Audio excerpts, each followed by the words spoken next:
হঠাৎ করেই কেঁপে উঠল মাটি। মুহূর্তের জন্য থমকে গেল চারপাশ। দেয়াল দুলছে, আলমারি কাঁপছে, ছাদের ফ্যান অস্বাভাবিকভাবে নড়ছে। কেউ দৌড়ে বেরিয়ে আসছেন ঘর থেকে, কেউ আতঙ্কে ফোনে খোঁজ নিচ্ছেন স্বজনদের।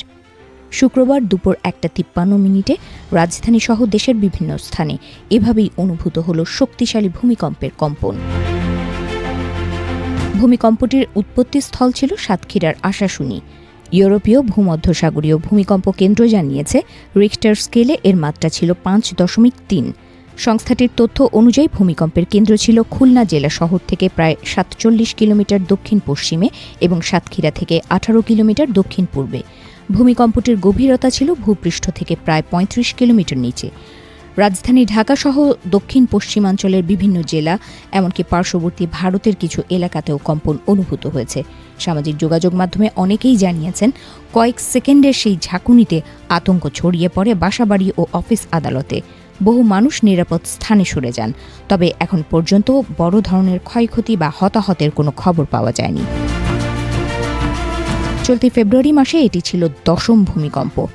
মাসের শুরু 1 ফেব্রুয়ারি সিলেটে 3 মাত্রার একটি মৃদু কম্পনের মাধ্যমে। এরপর 3 ফেব্রুয়ারি একই দিনে একাধিকবার কেঁপে ওঠে দেশ।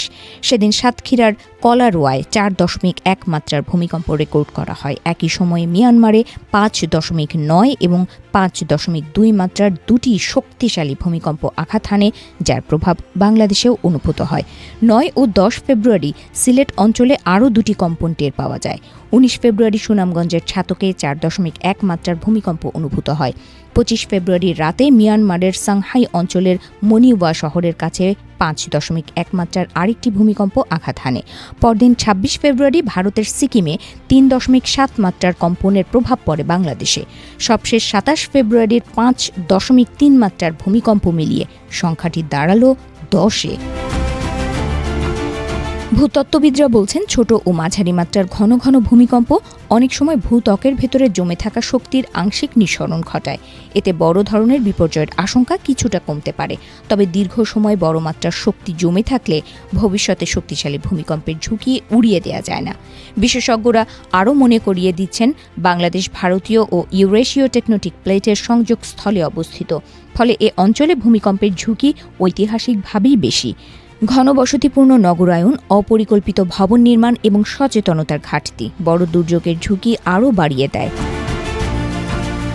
সাম্প্রতিক এই ধারাবাহিক কম্পন তাই নতুন করে ভাবাচ্ছে সবাইকে। প্রশ্ন উঠছে, এগুলোকে কেবল বিচ্ছিন্ন ঘটনা, নাকি বড় কোনো ভূমিকম্পের আগাম সতর্কবার্তা? উত্তর এখনও স্পষ্ট নয়। তবে বিশেষজ্ঞদের পরামর্শ, আতঙ্ক নয়, প্রয়োজন প্রস্তুতি। ভবন নির্মাণে বিধিমালা মানা, ভূমিকম্পের সময় করণীয় সম্পর্কে সচেতনতা বৃদ্ধি এবং জরুরি সাড়া দেওয়ার সক্ষমতা বাড়ানোই হতে পারে সম্ভাব্য বিপর্যয় থেকে প্রাণ ও সম্পদ রক্ষা করার কৌশল।